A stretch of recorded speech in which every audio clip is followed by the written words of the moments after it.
Beneath the dunes of time, an eye watches still, unblinking, eternal, carved into the very code of creation. You've seen it 1,000 times, yet never truly seen it. The Eye of Horus. Was it a symbol of gods or a mirror of your own mind? Ancient priests said it could guard the body and awaken the soul. Modern science now finds it hidden in the geometry of the brain. Coincidence or design? Every line whispers a secret, every curve a frequency. And if you learn to read its pattern, your perception begins to change. Because this isn't an eye that sees the world, it's the eye that builds it. In ancient Kemet, nothing was random. The priests of Horus were not myth-makers, they were engineers of consciousness. The temples of Edfu and Kom Ombo were not merely shrines, but living diagrams of cosmic order. They taught that to see was to create. That vision itself shaped reality. When they spoke of Horus, the falcon-headed Sky Lord, they described the power of awareness taking flight. His all-seeing eye symbolized the union between heaven and mind. Hieroglyphs weren't writing. They were mathematics woven into art, formulas encoded in myth. And among these sacred formulas, the Eye of Horus was the highest equation, a map of how light becomes thought and thought becomes form. The myth begins with tragedy. Horus's father, Osiris, is slain by Set, the god of chaos. To avenge him, Horus battles Set across sky and sea. During the struggle, Set tears out Horus's left eye, the lunar eye of intuition. The pieces scatter, symbols of a consciousness divided. Thoth, the god of wisdom, restores them, forging unity from fragments. What was broken becomes stronger, reborn. To the Egyptians, this was not a tale of vengeance, but of initiation. Every soul, they said, must lose its eye, must fall into darkness, before it can awaken true sight. The myth hides a formula. Fragmentation plus restoration equals illumination. Each fragment of the eye carried meaning and mathematics. Half for sight, quarter for thought, eighth for hearing, 16th for smell, 32nd for taste, 64th for touch. 6 parts, 63 64ths of a whole. The missing 1/64th was spirit, the unseen thread binding the senses. This wasn't arithmetic, it was alchemy. The Egyptians used fractions to describe consciousness itself. Our perception, like the eye, is incomplete until spirit fills the gap. That 1/64th is the whisper beyond logic, the intuition that bridges mortal and divine. Even modern minds admit intuition guides reason, more than reason guides intuition. The ancients simply drew it. Look closer.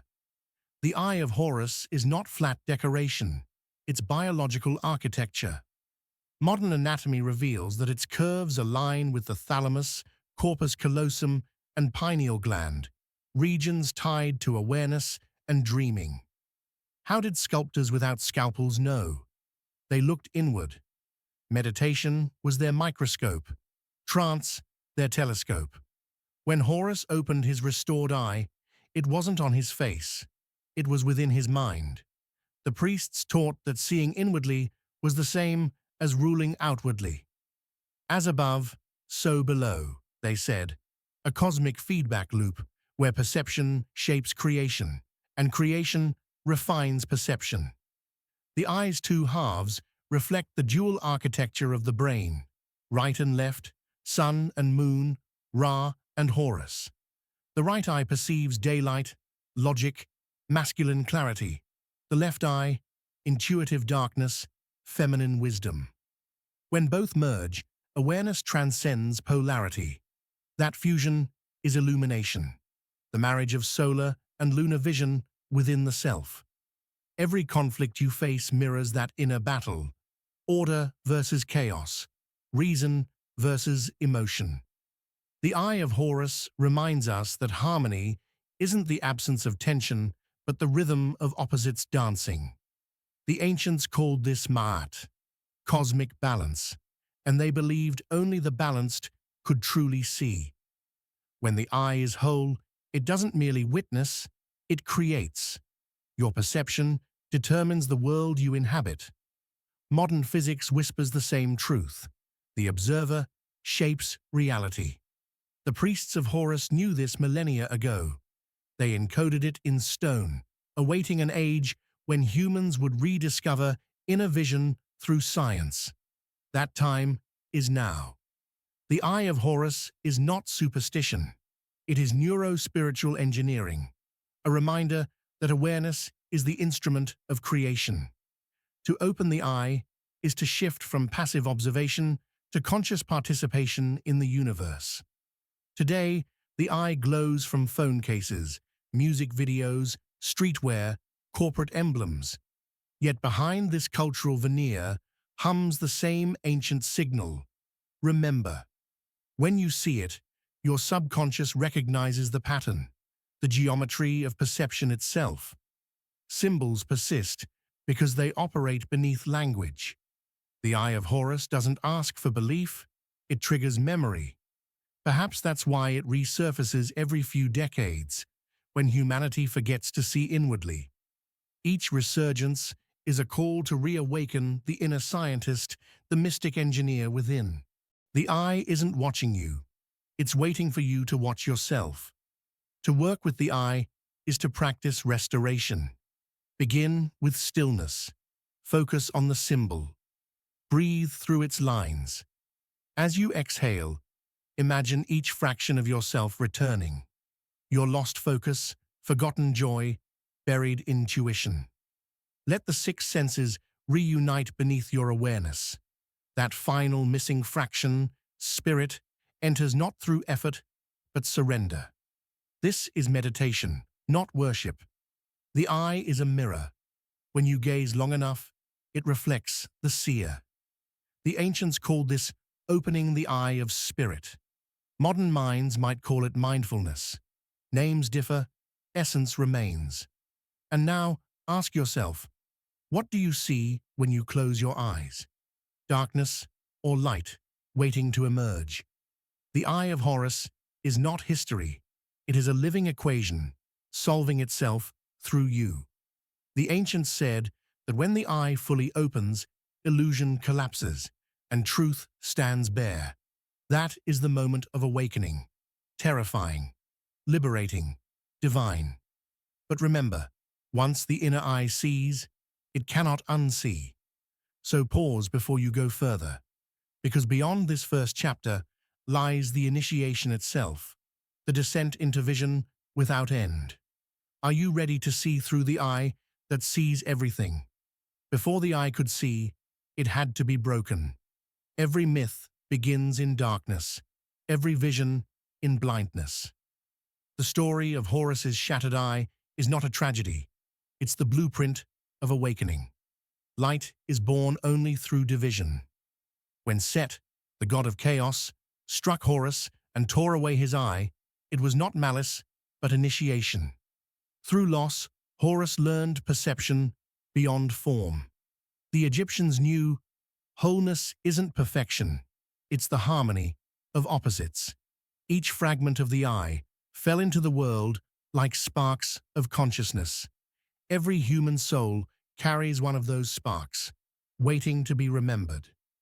The myth of Set and Horus echoes the eternal conflict between order and chaos, sun and storm. In the ancient Delta temples, their struggle wasn't told as good versus evil, but as the dynamic law of creation. Set's violence was necessary, for without disruption, growth cannot occur. The priests of Edfu inscribed this duel as cosmic polarity, the engine of existence. The eye's destruction was the shattering of pure light into the spectrum of experience. What we call color, emotion, and thought are fragments of that original radiance. Chaos, then, is not the enemy of order, but its sculptor. When Thoth, the ibis-headed lord of wisdom, restored the eye, the ancients said He used words, not tools. His speech, Heka, was sacred sound, the resonance that reassembles worlds. Every syllable was frequency, every word a formula. To speak truth was to rebuild reality. In hieroglyphic script, Thoth's glyphs mirror the curved lines of the eye itself, consciousness reorganizing itself through vibration. In this mythic surgery, the Egyptians encoded the principle that perception heals through alignment. What is broken in silence is restored through sound. And so, every ritual chant, every sacred name, was a way to reassemble the eye within. Imagine the battlefield of gods not as physical space, but as the interior of the mind. Set represents impulse, chaos, fragmentation. Horus symbolizes awareness, clarity, ascension. Their war is your war, between distraction and focus, ignorance and insight. When you lose your center, you lose your eye. The ancients taught that every emotional wound distorts perception. Each lie we tell ourselves is a small blindness. But when truth is spoken, when Thoth's Heka vibrates through the soul, sight returns. The myth was never about divine family drama. It was about the architecture of consciousness, learning to recognize itself through conflict. In the restoration of the eye, the Egyptians found mathematics, medicine, and mysticism merging. Each reconstructed fraction became a symbol of sensory refinement. Sight reclaimed, hearing purified, touch awakened. They knew that awakening isn't sudden enlightenment, it's precise calibration. The temple schools taught initiates to discipline each sense as a gateway to higher reality, seeing without attachment, hearing beyond noise, touching without desire. When all senses harmonized, the initiate entered the state called Sa, divine perception. The eye was whole again, not by repair, but by reintegration. In this way, the myth of Horus became the first map of psychological healing. The fragmented eye mirrors the fragmented self. In our age, chaos is digital, noise infinite. Our minds are split between screens, desires, and fears, scattered like shards of Horus's vision. The myth speaks to this era more than ever. We have sight, but no vision, information, but no wisdom. The restoration begins not with technology, but silence. Thoth's voice now whispers through intuition, meditation, stillness. To see again, one must turn inward, gather the senses, like scattered glass. Only then does the inner image form, clear and whole. Healing, the ancients knew, is simply the remembering of one's original design. Every sacred system speaks of this same process under different names: alchemy, yoga, individuation. Jung called it integration of the shadow. The Egyptians lived it through the Eye of Horus. Set wasn't destroyed. He was balanced. His chaos became energy. His darkness became depth. Light alone blinds. Darkness alone imprisons. But together, they reveal form.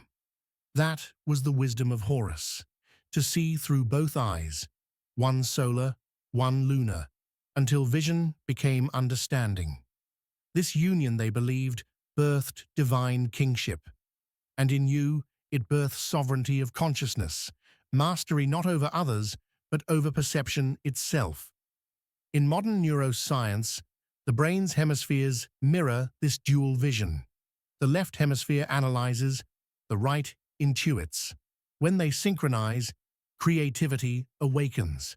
The ancients depicted this harmony as the eye restored. Meditation aligns hemispheres, much like Thoth's chant realigned the broken eye. Each deep breath reassembles what distraction divides. Each moment of still focus brings the fragments together. The myth of Horus thus predicted what brain scans now confirm. Consciousness heals through coherence. What the priests carved in hieroglyphs, science now measures in frequencies. The bridge between myth and mind is not superstition, it's recognition. When you close your eyes tonight, remember, you're participating in the same restoration. The eye is not Egyptian, it's human. Each time you face your own chaos and remain aware, you rebuild what set once tore apart. Each breath of patience, each act of forgiveness is Thoth's Heka, restoring order to your perception. The ancients carved their lessons in stone, so we could carve them in consciousness. The restoration is daily, not distant. Seeing clearly isn't about knowing more, it's about knowing less, shedding illusion, simplifying vision until truth reveals itself like light through sand. And so the eye was restored, but its restoration was only the beginning. The priests whispered that when the eye saw fully again, it didn't look outward. It turned inward, beholding the divine source itself. What happened next was never carved, only transmitted in silence. They called it the opening of the inner gate. In our next journey, we follow that gaze into the chambers of the brain, into the pineal flame, where vision becomes light and light becomes knowing. Because when the eye finally sees itself, the universe remembers its origin. Are you ready to step inside the eye? Deep within the skull of every human lies an ancient relic, a crystal eye sleeping in the dark. The Egyptians called it the eye within, the hidden twin of Horus's restored vision. You might know it as the pineal gland. To them, it was no organ but a doorway, the bridge between flesh and eternity. When awakened, it doesn't show images, it reveals truth. The temple inscriptions whisper that this eye does not open outward, but inward, where thought meets light. For when you learn to see without eyes, the universe stops being observed and begins observing through you. At the center of the ancient temple of Dendera, initiates underwent a ritual called Pere Emheru, coming forth by light. In total darkness, they meditated on the Eye of Horus, invoking illumination, not from torches, but from the mind's own radiance. Modern scholars dismiss these as myths of rebirth, but ancient priests describe them as neuro-spiritual experiences, an activation of the Ujjat, the awakened eye. These rituals paralleled the moment before dawn, when the sun rises not in the sky, but in consciousness. Every Egyptian mystery echoed this single revelation, that enlightenment is not found, but remembered. Carvings from Edfu and Abydos show the eye perfectly aligned with the brain's pineal center. The priests of Horus, trained in both astronomy and anatomy, called it the star within the skull. It was the temple's hidden compass, orienting inner sight toward the divine. They believed this gland absorbed cosmic light, photons of intelligence descending from Ra, the solar mind. During initiation, candidates fasted and chanted for 40 days, stimulating DMT-like states through rhythm and breath. What modern science sees as neurochemistry, they saw as divine resonance. The eye wasn't symbolic to them, it was technology, spiritual, and biological at once. The myth says when Horus opened his restored eye, he didn't merely see, he remembered. The universe poured back into him as if the stars themselves returned home. That moment symbolized illumination. The pineal eye ignited.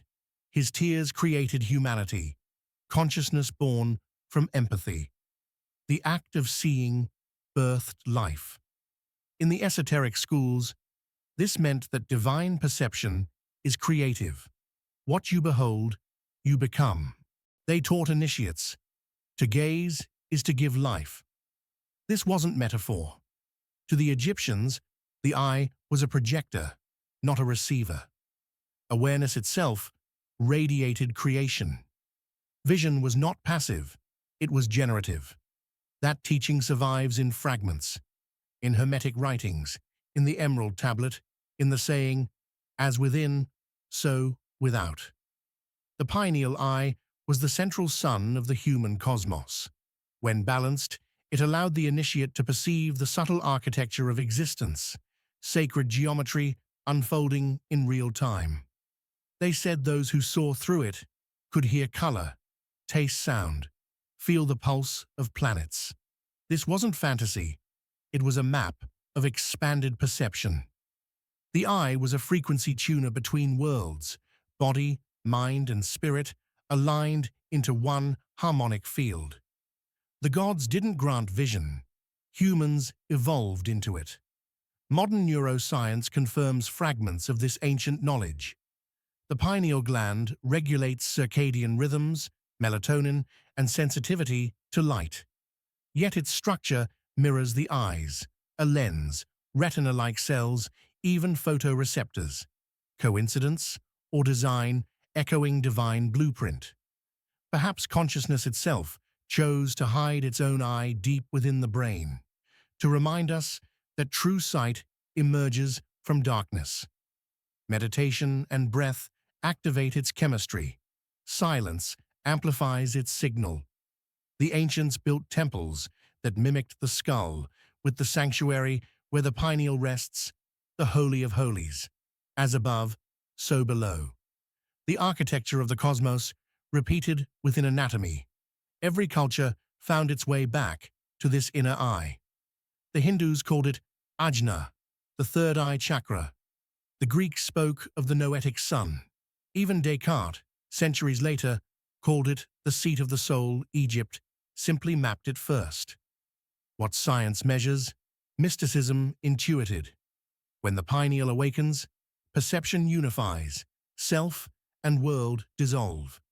The dual vision of Horus's right and left eyes merges into singular awareness. This is not fantasy, but faculty, dormant yet divine. To open it is to stop seeing through memory and begin seeing through presence. The Eye of Horus wasn't mythology, it was manual.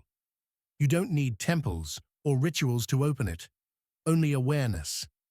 When you close your eyes and focus behind the brow, breathing through the darkness, you reenact the ancient rite. The hum you feel, the pulse in your skull, is the same current priests of Dendera called Sekhem, life force. Slowly, thought quiets. A light appears where none should be. That light is not seen by eyes, it is the eye. Meditation reawakens the biological temple. The pineal, long calcified by distraction and routine, begins to vibrate again. The Eye of Horus becomes not a relic, but a living mechanism of clarity. In an age of artificial light and endless screens, we've blinded the inner eye. We flood the brain with noise, but starve it of meaning. Yet the symbol endures on jewelry, murals, tattoos, a whisper of memory.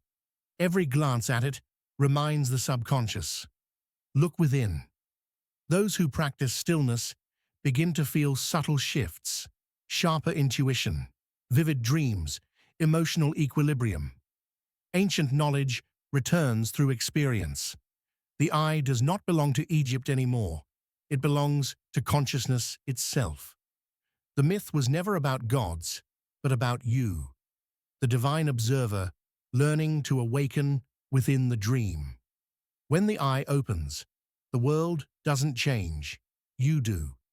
The ancients warned that the first sight through the pineal is overwhelming.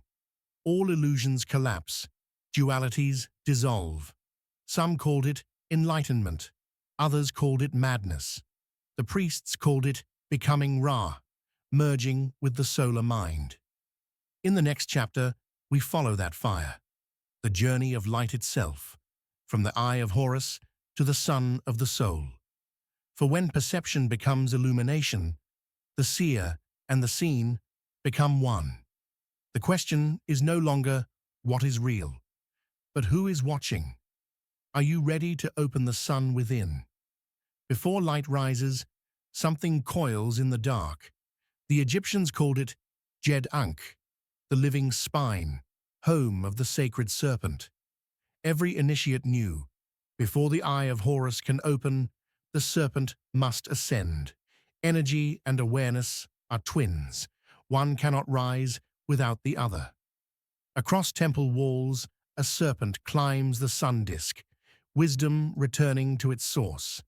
This serpent is not evil, but electric, the current of life spiraling through the human spine. When it sleeps, perception remains bound to matter. When it awakens, it strikes upward, igniting the inner fire. The eye opens not by belief, but by voltage, divine electricity turned inward. In Egyptian mysticism, the serpent symbolized power controlled, not repressed. The uraeus, the cobra on the pharaoh's crown, was the awakened life force guarding perception. It rose from the brow, representing energy disciplined through will and wisdom.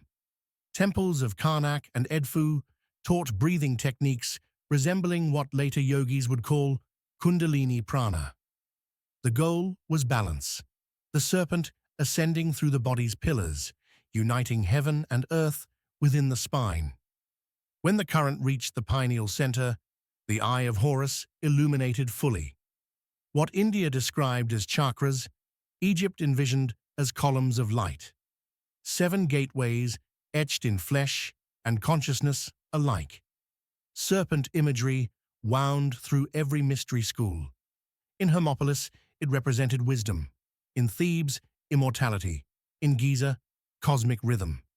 The ancient priests studied not reptiles, but resonance, the sine wave motion of vibration itself. Lightning, water, and breath all moved in serpent form. To them, the serpent was the pulse of the cosmos, the signature of life.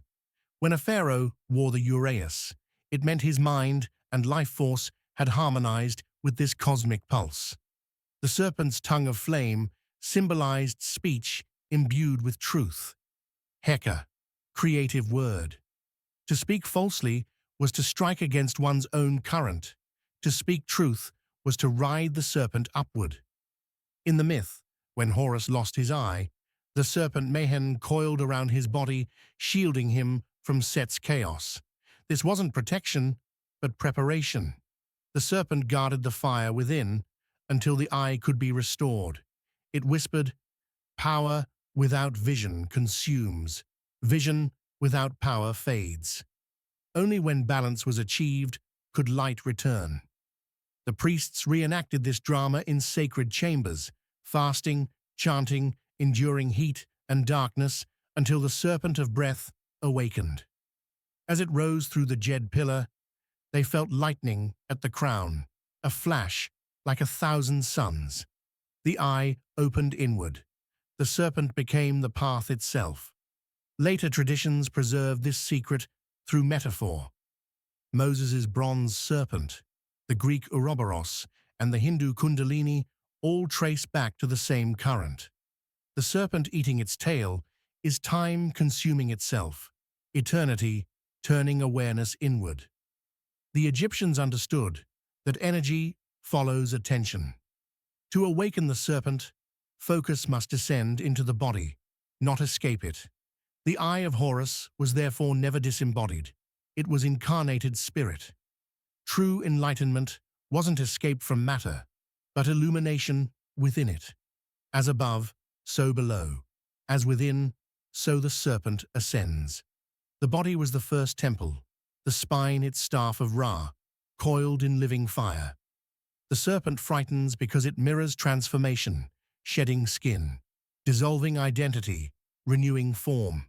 Awakening feels the same, uncomfortable, unpredictable, alive. The ancients taught that fear of the serpent is fear of one's own potential. When that energy rises, it burns illusions. Old patterns die. The eye opens wider, and truth pierces like sunlight through a tomb. Modern psychology calls it shadow integration. Ancient Egypt called it resurrection. To see with the eye is to let the serpent rewrite your nervous system, replacing instinct with insight. The price of sight is surrender. The reward is power governed by wisdom, energy mastered through equilibrium. Every religion hides a serpent behind its throne. In Eden, it offered knowledge. In Avalon, healing. In Egypt, enlightenment. Always, humanity misunderstood and demonized what it feared. The serpent's wisdom was never temptation, it was invitation. The Eye of Horus and the Serpent of Ra form a single circuit, perception and energy feeding one another. The more awake you are, the higher the current. The higher the current, the clearer you see. The priests taught that divinity isn't bestowed, it's charged. Each breath, each act of attention winds the coil tighter until awareness ignites. That ignition was their true baptism, light born from movement. Today, science calls this energy bioelectric potential. The same voltage that powers neurons once powered myth. Breathing slowly through the spine, focusing at the brow, alters electromagnetic flow measurable on instruments. Meditation, it turns out, raises voltage. Focus aligns current. The serpent rises again, this time not in temples, but in laboratories. Yet technology only rediscovers what stone once whispered. The Eye of Horus was the human circuit diagram long before electricity was named. When consciousness directs energy through awareness, perception expands. Each heartbeat becomes a drum of creation, each breath a cosmic oscillation. The gods were describing physiology wearing poetry's mask. To walk the serpent's path today means living consciously in your own current. Eat with awareness, breathe with rhythm, speak with intention. The modern world scatters energy outward. Initiation gathers it inward. The Eye of Horus functions best when the serpent is awake yet serene, neither suppressed nor uncontrolled. This is balance, movement without chaos, power without pride. When you live this way, intuition sharpens, emotion stabilizes, synchronicities bloom. The world begins to respond to your internal frequency. The ancients called this Heka in action, magic through coherence. The truth? You are already the temple, the serpent, and the light rising within. But the serpent's journey doesn't end at the eye. It continues beyond, into the crown of light the Egyptians called Khu, the radiant spirit. There, the current bursts through the skull like a halo of fire, uniting the mortal and the divine. In the next chapter, we follow that fire into the heavens, tracing how the Eye of Horus became the son of Ra, the cosmic intelligence behind every photon of creation. For when the serpent completes its ascent, you no longer rise, you radiate. The question that remains is eternal. When the eye becomes the sun, can the human soul bear its brilliance? When the serpent finishes its climb, it doesn't vanish, it ignites. The Eye of Horus becomes the son of Ra. This is the moment of transfiguration, when inner sight expands into cosmic vision. The Egyptians said Ra's eye traversed the heavens by day and descended to the underworld by night, birthing time itself. Yet few realize that sun was never merely in the sky, it burned within every awakened heart. The eye that once saw becomes the fire that creates. The initiate no longer seeks illumination, he becomes illumination. The path of Horus ends where the path of Ra begins, not in seeing light, but in being it. Ra, the solar deity, embodied the rhythm of consciousness, rising, radiating, descending, renewing. Each dawn symbolized rebirth, each dusk surrender. To the priests of Heliopolis, the sun's journey wasn't astronomical, it was psychological. They taught that Ra's eye traveled through 12 gates, mirroring 12 stages of human awakening.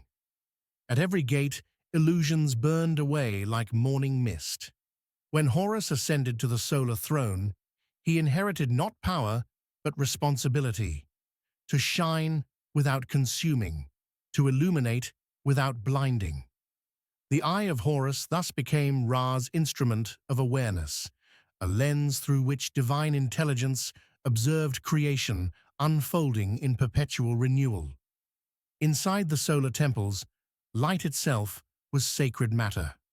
Architects angled chambers so that at solstice a single beam pierced darkness and touched the god's statue, a ritual of illumination enacted in stone. To them, sunlight was consciousness manifest. When they invoked Ra, they invoked clarity. The hymn of the priests said, "Your rays awaken every limb, your gaze restores all sight." In these hymns, the eye and the sun were one continuum, inner awareness translated into physical radiance. As Horus merged with Ra, he became the living sunrise. The myth encrypted a revelation.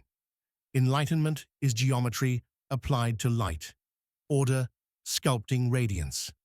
The Book of the Heavenly Cow tells of Ra sending his eye to punish mankind for forgetting truth. But the eye, once released, grew fierce, consuming all it saw. Only when Ra poured wine to calm her fire did balance return. The priests interpreted this as the danger of untempered illumination. Too much light burns, too little blinds. The initiate must learn to wield awareness with compassion. The eye is potent when disciplined, destructive when uncontrolled. In every age, humanity repeats this lesson, turning revelation into domination, wisdom into pride. Ra's myth warns, illumination without empathy is radiation without life, brilliant but barren. Horus, inheriting Ra's flame, vowed to shine differently. His eye would enlighten, not scorch. Thus the Ujat became symbol of healing light, medicine for the mind. Egyptians placed it on amulets, boats, tombs, and offerings, believing its gaze restored harmony. Sailors painted it on ships to see through the storm. The eye was not superstition, but a reminder. Consciousness guides destiny. When humanity forgets this, chaos returns. Horus's victory over Set was not conquest. It was restoration of solar order, the re-establishment of clarity over confusion. The sun within each being must rise daily, lest darkness creeps silently back into perception. To become Ra is to evolve beyond duality. The seer and the seen dissolve. Awareness becomes self-luminous.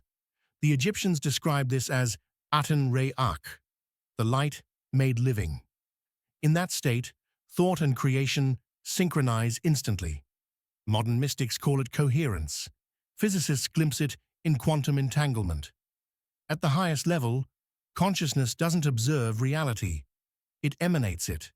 The eye transforms from receiver to emitter. Its gaze no longer reflects. It radiates. This is why initiates were called children of the sun. To live as Ra is not metaphor. It's vibrational. It means every action, word, and breath becomes sunlight woven into time. Yet such power demands humility. The sun feeds all, but claims nothing. True enlightenment doesn't seek followers. It nurtures awakening in others. The priests said, the eye must learn to look without ownership, to illuminate, not dominate.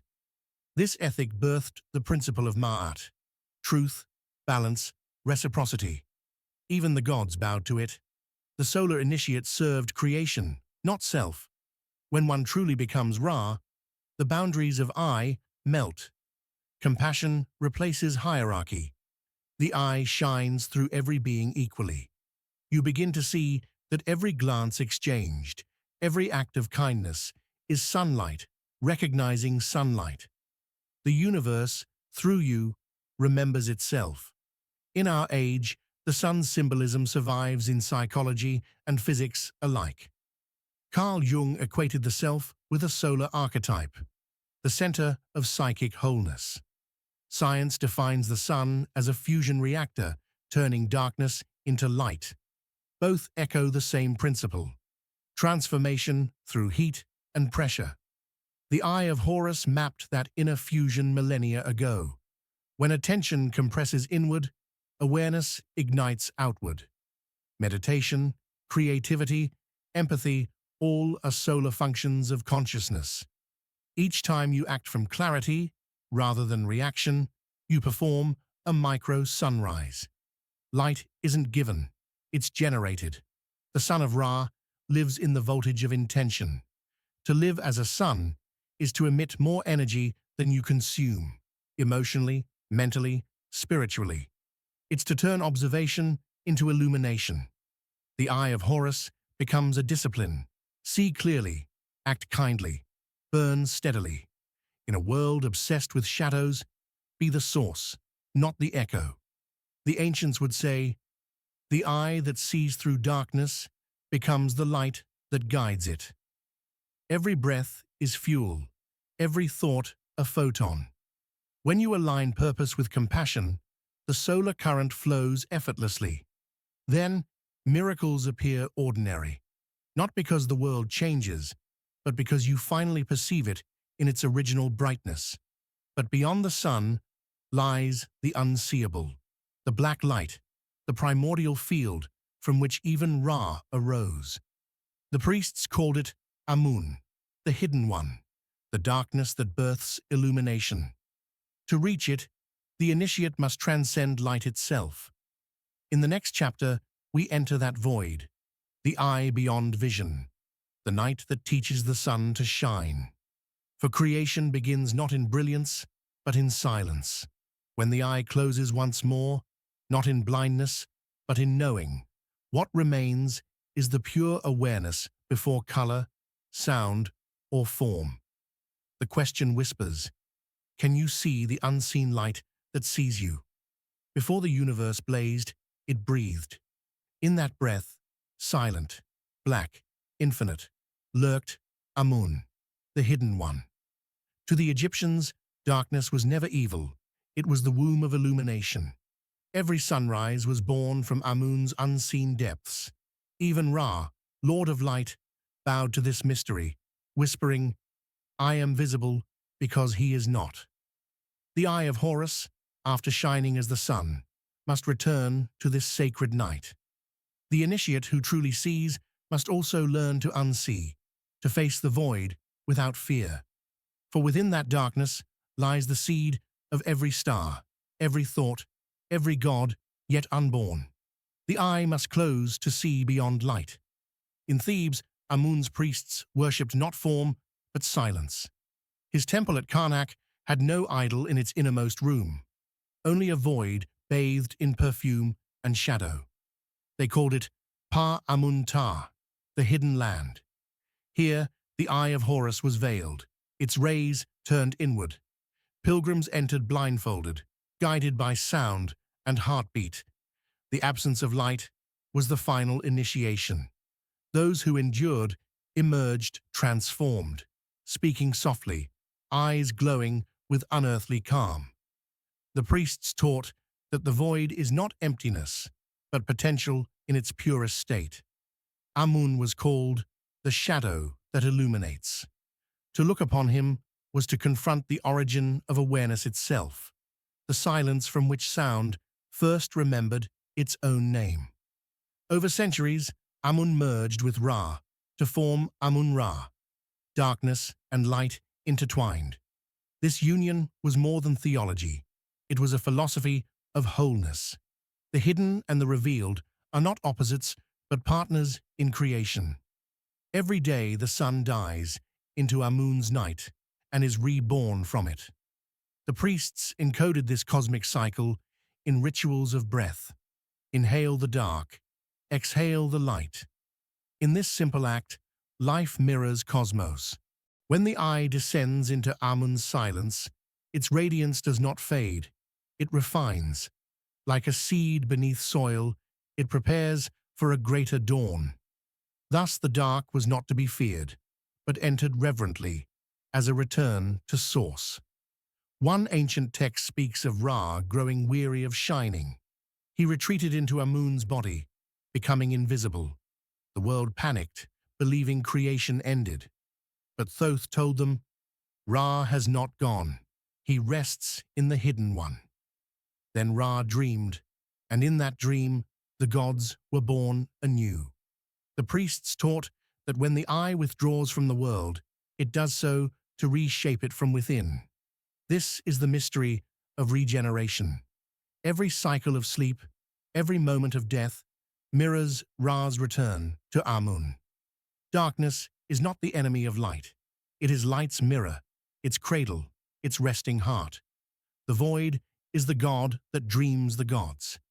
In the mystery schools, the eye's descent into darkness was reenacted as a spiritual death.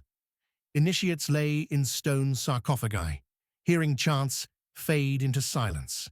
For 3 days, they meditated in absolute dark, guided only by breath. When the inner light finally appeared, they were reborn as Shemsu Heru, followers of Horus. They said the eye sees most clearly when the outer eyes see nothing. Modern science echoes this through sensory deprivation. In darkness, the brain creates its own light. What the Egyptians called Amun's radiance is now called biophoton emission. Ancient myth and modern biology meet in the same truth. Light is not imported.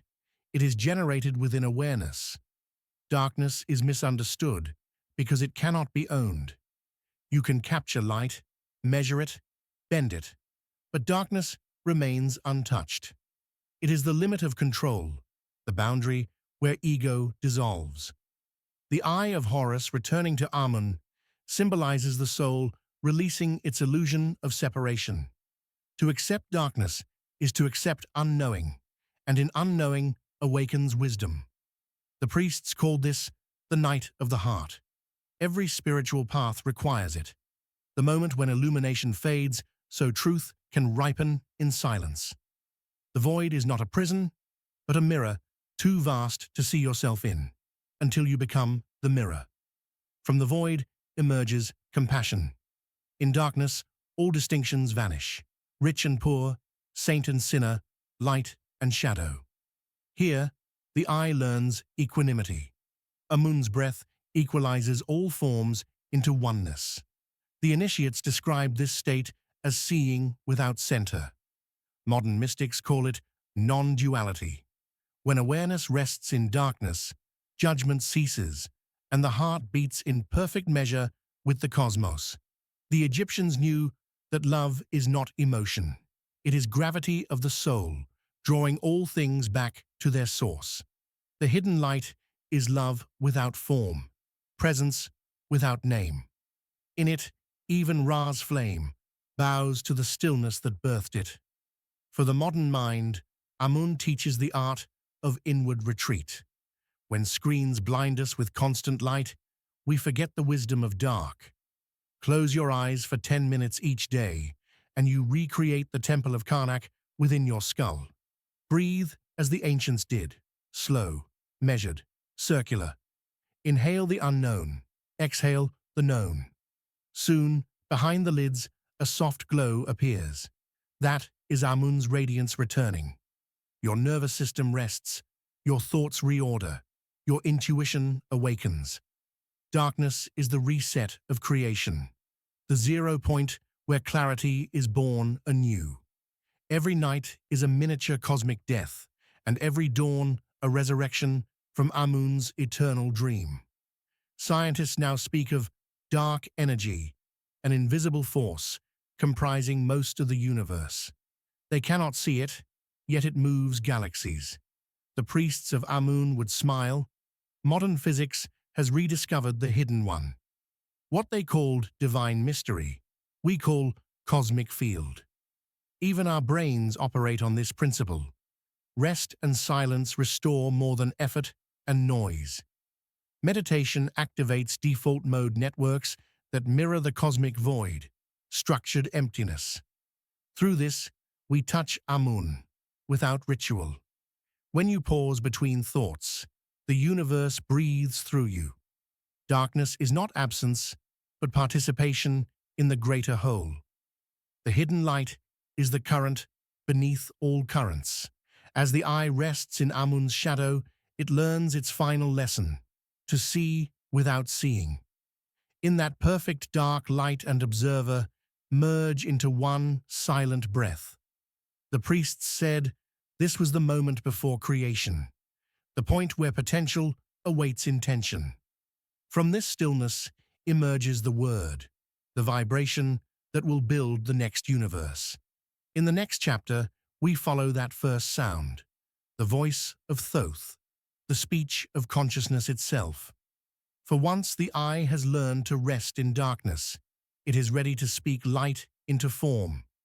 Are you ready to hear the sound that begins creation? After silence, there was sound. From the black stillness of Amun arose a single vibration. The first word, the first frequency, the first intention. The ancients called this Heka, divine utterance. Modern science might call it the Big Bang, but the priests knew it as the voice of Thoth.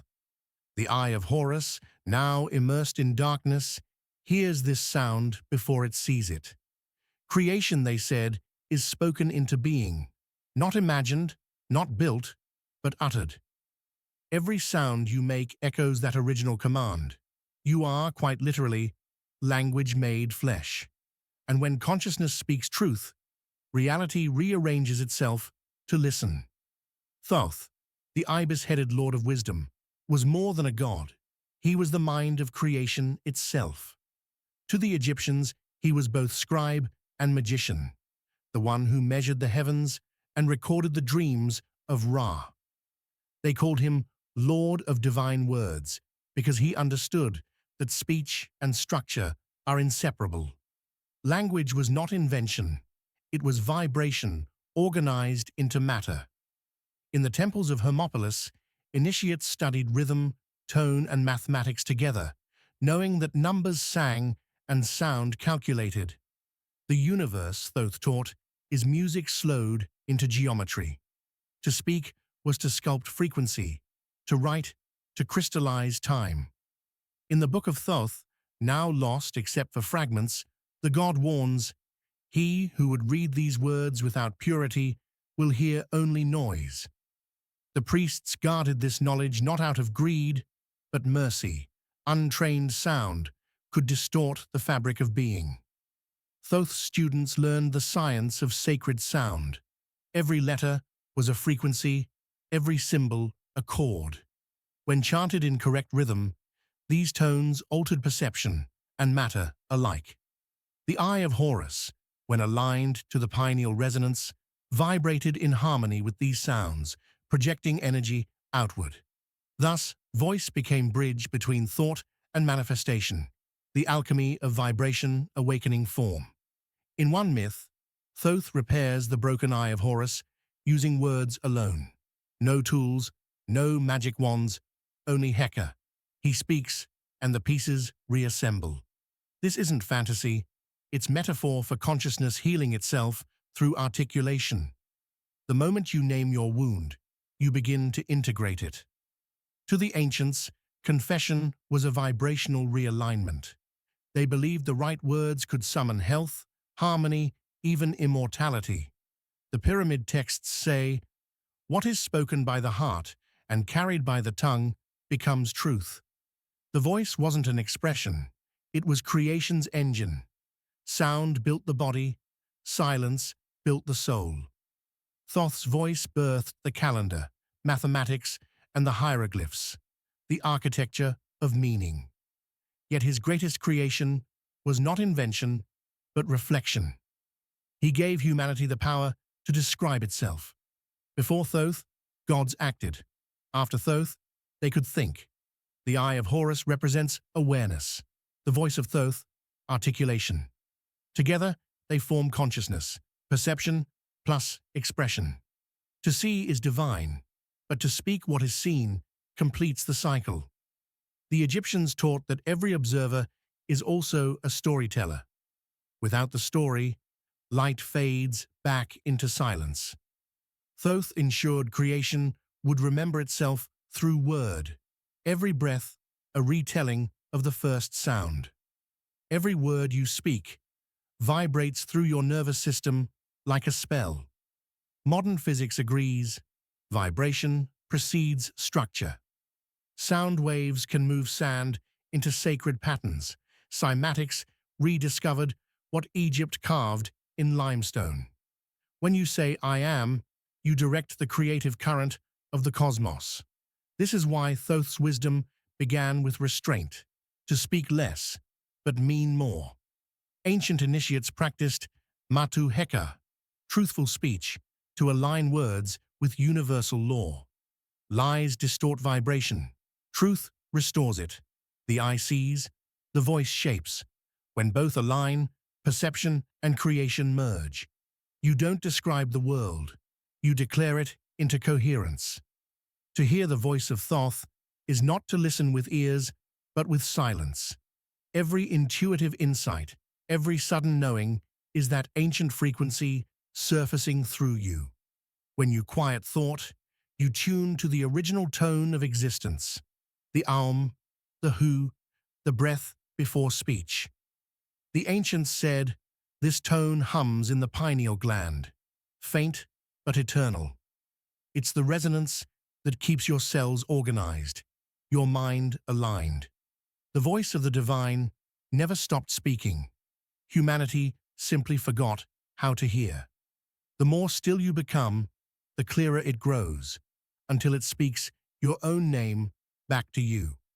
In modern science, every atom vibrates, reality itself hums. The universe is less a machine and more a symphony. When we speak, sing, or even think, we modulate that universal field. Prayer, mantra, poetry, all ancient technologies of frequency. The Eye of Horus symbolizes awareness of vibration, the voice of Thoth, mastery of it. You practice this every time you choose words of clarity over fear.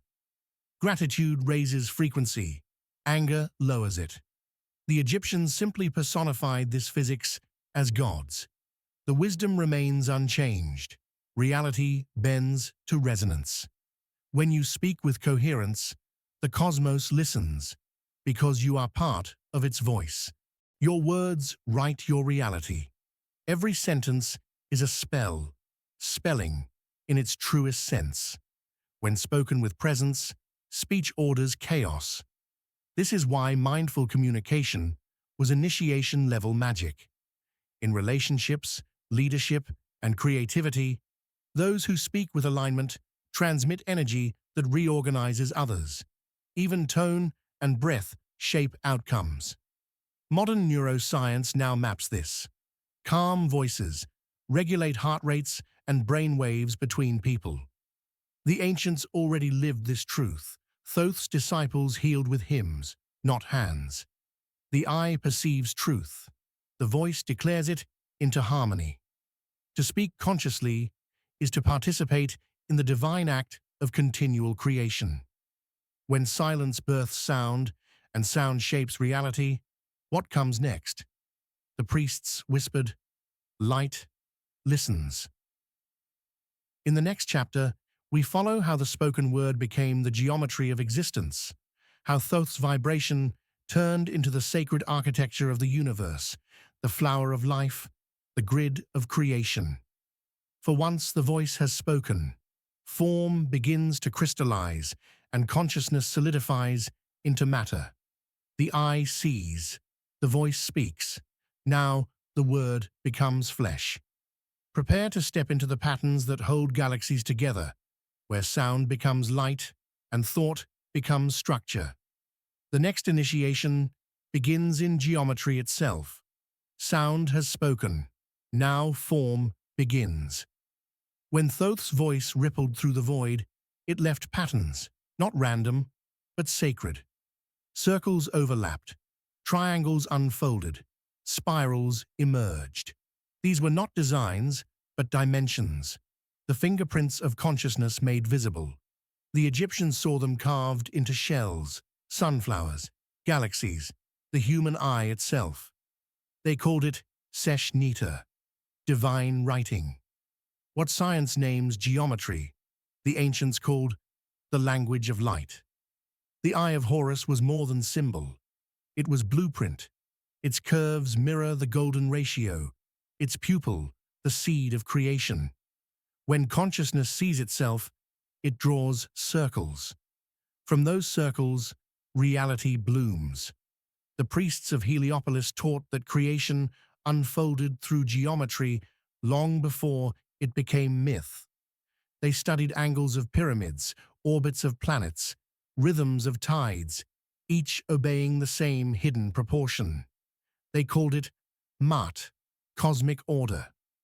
When artisans painted the Eye of Horus, they traced that ratio precisely, 1 to phi, 1 to 1.618, the golden code of beauty. This number appeared in everything deemed alive.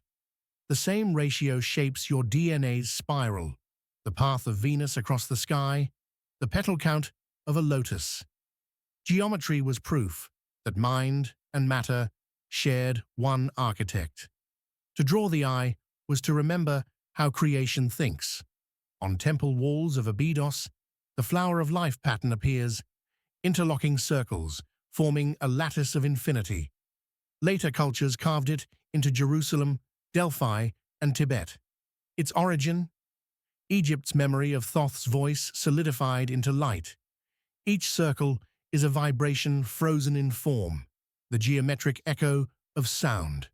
The priests used it as meditative focus, tracing circles until inner vision synchronized with universal rhythm. They believed this pattern projected the structure of atoms, stars, even time. Today, physicists call it the holographic field. The ancients already lived within it. The flower was the skeleton of existence, and the eye its beating heart. When Horus regained his eye, Thoth engraved within it the geometry of rebirth, 6 parts corresponding to 6 senses, 6 sacred shapes: circle, triangle, square, pentagon, hexagon, spiral. Each represented a stage of awareness expanding. The missing fraction, the 1/64th unseen, corresponded to the 7th shape, the sphere, totality itself. In initiation, students drew these forms from memory, awakening dormant faculties. Geometry wasn't art, it was ritual. By aligning mind with pattern, one tuned perception to the frequency of creation. As the eye forms, so the world forms, said the priests. To distort pattern was to distort truth. To draw with purity was to speak in the voice of the gods. The god Ptah, master craftsman of Memphis, was said to shape worlds using Thoth's geometry. His heart conceived, his tongue spoke, his hands measured. From this triad, thought, sound, form, all things emerged. The Eye of Horus was his compass. The pupil marked origin. The brow, the horizon of becoming. Builders of pyramids aligned their temples to stellar angles with astonishing precision, claiming they followed the lines of the eye. Geometry was not decoration, but invocation. Each structure, an equation, written in stone. Through form, spirit remembered itself. Thus, every temple became a diagram of resurrection. When you walk through Karnak or Giza, you walk through a frozen frequency. The sound of Thoth turned to light. Geometry is the mind's proof that chaos never ruled. Every line you see is memory of order. The eye's spiral reveals this perfection, the unending ratio of life expanding from itself. Modern science calls it fractal geometry. The Egyptians called it the breath of Ra. Each branch of a tree, each river's path, each lightning bolt follows the same spiral curve. To them, this was evidence that spirit never left matter. The universe was not made once. It is making itself continuously through pattern. The eye is the witness to that pattern, and the blueprint for how to live in harmony with it. To ignore geometry is to forget how to think in shapes, the language of creation itself. To understand sacred geometry is to understand yourself. Your heartbeat traces a sine wave. Your breath forms a golden ratio between inhalation and exhalation. You are not living within geometry, you are geometry aware of itself. The Eye of Horus is the diagram of conscious being. The pupil focuses reality. The spiral records it. The brow interprets it. Meditation on this symbol reorganizes the brain's electromagnetic fields into harmonic order. EEG studies show coherence when the mind achieves phi ratio rhythms. The ancients intuited what modern science now measures. Alignment of pattern creates peace. The eye teaches this equilibrium, as within the mind, so within the molecule. Geometry is the DNA of the divine intellect. Every human act redraws the cosmic pattern. Architects, musicians, painters, all rearrange geometry through medium. When design mirrors proportion, beauty emerges because truth is visible. The Eye of Horus reminds us that aesthetics and ethics share one root: alignment. To build disharmoniously, in form or behavior, is to fracture mart, but to live by proportion is to heal reality itself. Modern physics shows that coherent structures resist entropy. Harmony is not preference, it's stability. When your thoughts and actions align with truthful geometry, clarity, kindness, precision, the universe responds with order. You become architect of equilibrium, a living temple of Mart, a geometric being in motion. Today, sacred geometry returns through technology. Architects rediscover biophilic design, engineers study fractal efficiency, and digital artists generate mandalas with algorithms. Yet beyond function, something ancient stirs, a desire to remember why pattern matters. The Eye of Horus reminds us that geometry is not merely mathematical, it's moral. To build without harmony is to invite collapse. The same applies to civilizations and souls. The golden ratio is not only in architecture, it's in relationships, decisions, balance. The ancients taught, to see symmetry is to see truth. As we relearn geometry through AI and quantum design, we are not advancing. We're remembering how to speak the language of the eye. When the eye traces its final circle, it meets itself, the geometry of infinity folding into a single point. The priests called this point the seed of atom, the moment where form returns to mind. Beyond this seed lies no pattern, only presence. In the next chapter, we follow the eye through that center, into the heart of the universe, where geometry turns back into consciousness. The flower of life collapses into the breath of God, and the mathematics of existence becomes emotion again.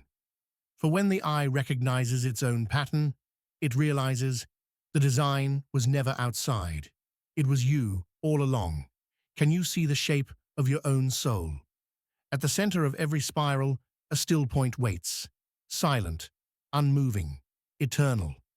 The ancients called this the heart of the universe, the place where form returns to awareness. Every pattern, every orbit, every atom spins around this hidden calm. The Eye of Horus, tracing its sacred geometry, finally converges upon that center. Here, geometry no longer describes the divine. It dissolves into it. The lines vanish. The circle breathes. What remains is pure perception. Consciousness recognizing itself as the architect.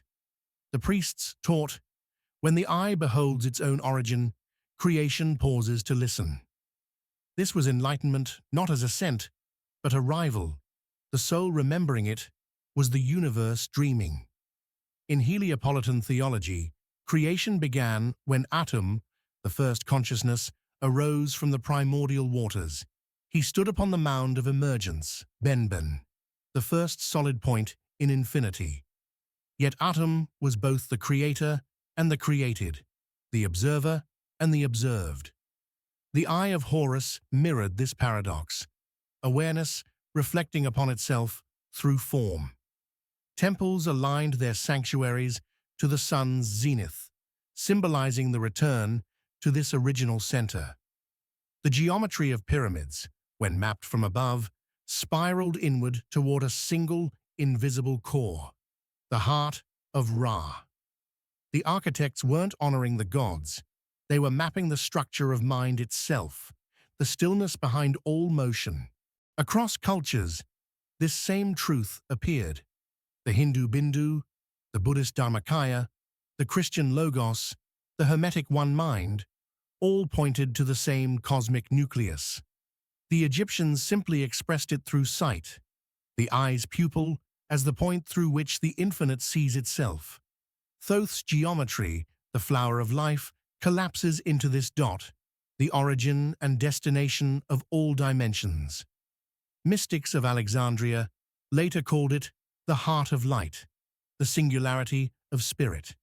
To them, consciousness was not in the universe was inside consciousness.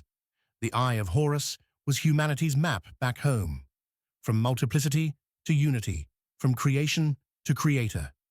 A hidden myth tells of Ra placing his heart in the eye and his eye in the heart of mankind.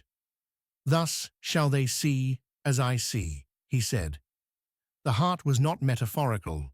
It was the organ of awareness, pulsing in rhythm with cosmic breath. Egyptian texts say the heart was weighed against a feather, not for morality, but for harmony. A heavy heart vibrated out of sync with the universe. The initiate's task was simple: lighten the heart until it resonated with Mahat's rhythm. When the Eye of Horus and the heart beat together, perception transcended individuality. The person became portal, the universe knowing itself through feeling.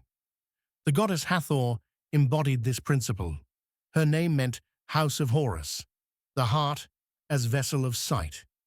She taught that geometry, no matter how precise, must melt into compassion. The eye without the heart becomes cold intellect. The heart without the eye becomes blind emotion. Together, they form divine coherence. Wisdom felt, love understood. The Temple of Dendera, dedicated to Hathor, encoded this union in stone. Its ceiling depicted the cosmos as a body, veins flowing with starlight. Priests called it the anatomy of divinity. Within this vast heart, every soul was a pulse. The Eye of Horus was the nerve that allowed the cosmos to feel itself alive. At the heart of the universe, distinction dissolves. Matter and mind merge. Geometry becomes empathy. Science calls it the quantum field, a unified energy connecting every particle.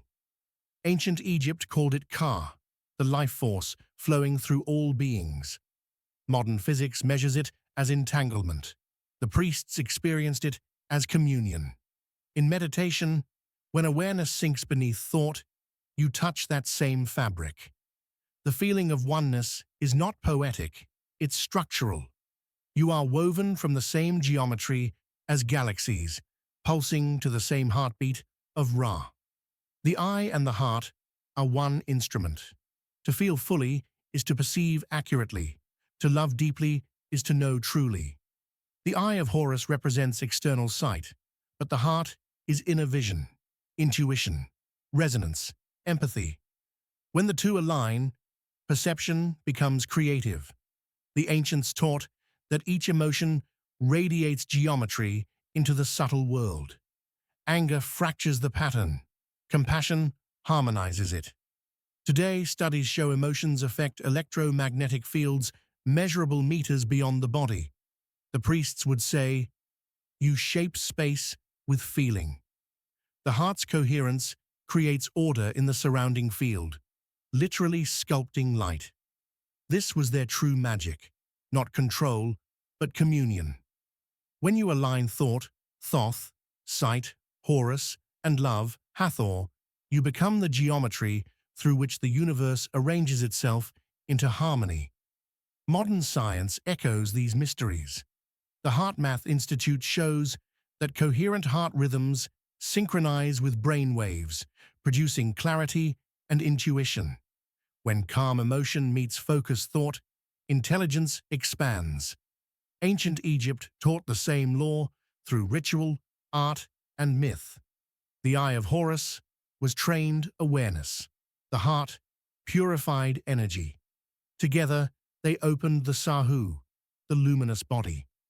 This isn't mysticism alone. It's biophysics of consciousness. The universe responds to coherent observers. When your perception, emotion, and action align, events organize around you. Coincidence becomes communication. The ancients didn't worship gods. They studied coherence. Divinity wasn't external. It was the geometry of aligned awareness. In our time, the heart's wisdom may be our salvation. Technology amplifies intellect, but without empathy, vision becomes weapon. The eye alone can dissect. Only the heart can connect. To rebuild balance, humanity must remember Hathor's teaching, the return to sacred feeling. Every act of kindness, forgiveness, or creativity recalibrates the collective field. The heart of the universe isn't somewhere above the stars. It beats in every chest. When one person awakens to unity, countless patterns shift. The Egyptians knew this ripple effect millennia ago. One pure heart sustains 10,000 souls. To live as the eye and heart combined is to restore Ma'at to the world. And yet, even the heart beats within something greater. An ocean of spirit the Egyptians called Ba, the living soul of the cosmos. Beyond the eye, beyond the heart, lies the bird of light that carries awareness across worlds. In the next chapter, we follow that flight, the journey of the soul beyond geometry, beyond form. For once the eye and the heart unite, the spirit takes wing. The question is not whether the soul survives death, but whether it remembers how to fly. The priests asked, when your heart becomes the sun and your eye becomes the sky, will you remember the way home? When the eye awakens and the heart aligns, something stirs, a luminous bird rising from the chest, spreading wings of light. The Egyptians called it Ba, the soul in motion. It is the traveler between worlds, the bridge between life and eternity. The eye sees, the heart feels, but the Ba flies. To the ancients, this wasn't metaphor, it was physics of the spirit. The Ba could pass through stone, time, even death, because it was made of awareness unbound. Its call echoed through tombs and temples alike. I am everywhere at once. The journey was never about escaping mortality. It was about realizing you were never imprisoned by it. In ancient Egypt, the Ba was depicted as a human-headed bird, leaving the body at death, but returning each dawn to renew it. This cycle symbolized consciousness oscillating between matter and spirit, wakefulness and dream. The temples of Abydos and Saqqara taught the mysteries of ascent. Rituals guiding the Ba through celestial gates guarded by archetypal forces. These weren't just funerary texts. They were manuals for lucid awareness. Initiates rehearsed death nightly through dream practices, learning to navigate the unseen realm. The Eye of Horus served as compass, Thoth's words as map, and the heart, purified through Ma'at, became the fuel for flight. Each night, as Ra journeyed through the underworld, he traveled not alone, but with countless Bas, awakened souls assisting his renewal. The priests called them stars that sing. Their hymns guided the sun through darkness, ensuring dawn's return. Astronomy and theology merged here. The Milky Way was their path, the celestial Nile. Every soul that mastered the flight joined that luminous river, flowing through eternity. The Eye of Horus on sarcophagi was not decorative. It was a gateway, painted over the sleeper's brow to guide their bar through the night. The Egyptians believed death was not departure, but migration, consciousness changing form, not direction. When Osiris descended into the underworld, it was the bar of Isis that found him, hovering like a hawk, breathing life back into his still form. That flight became the archetype for resurrection. The bar was love in motion, the force that refuses to let awareness fade. The soul, wrote the priests, is memory with wings. In every myth, the bar appears when transformation is required, when matter must remember spirit. Horus himself was born of this union, divine awareness restored through love's flight. The message was clear. Immortality is not achieved by escaping death, but by animating it with meaning. The journey of the bar through the duat, the underworld, symbolized consciousness crossing layers of density. Each gate demanded a password, not as literal code, but vibration of truth. To lie was to fall. To forget one's divine origin was to dissolve. Only coherence could sustain flight. The bar of the initiate, carrying the eye's vision and the heart's purity, navigated these realms effortlessly. In the final chamber, it beheld itself reflected in cosmic waters, an infinite mirror of being. The realization dawned: there was never a journey, only awakening from the dream of separation. The bar didn't travel, it remembered. The bar represents freedom beyond form. It is consciousness, unconfined by geometry, unshackled by thought. Every human carries this essence, but most forget to fly. The Eye of Horus shows how to see. The heart teaches how to feel, but the bar reveals how to be. It is awareness without attachment, movement without effort. Modern mystics might call it astral projection, lucid awareness, or expanded consciousness. Yet all these names describe one truth. You are not located in your body. Your body is located in you. The Egyptians knew this long before science spoke of fields and frequencies. The bar is the field remembering it's alive. To fly as the bar is to live as the observer, unattached yet compassionate. From this perspective, life and death are two breaths of one rhythm. The priests called it the great inhale and exhale of Ra. Every birth was spirit inhaling into form. Every death, the exhale back into formlessness. The bar is the continuity between those breaths. It watches all lifetimes as one story unfolding. In meditation, when identity dissolves and presence expands, that is the bar awakening. The experience of I am, beyond name or history, is not imagination, it's remembrance. The bird within has never stopped flying. We simply forgot to notice the sky inside us. Today, quantum physics describes a similar phenomenon. Non-local consciousness, awareness existing beyond space and time. Experiments in entanglement and observer effect mirror the ancient teachings of the bar. When perception shifts, so does matter. Near-death experiences, lucid dreams, and moments of transcendence are modern echoes of this flight. The Egyptians simply lived in dialogue with it. They built civilization as initiation, art, architecture, ritual, all designed to awaken the bar. To them, the highest achievement wasn't conquest or wealth, but conscious continuity. Immortality was not living forever, but knowing you already were. The bar was not belief, it was direct experience of boundless selfhood.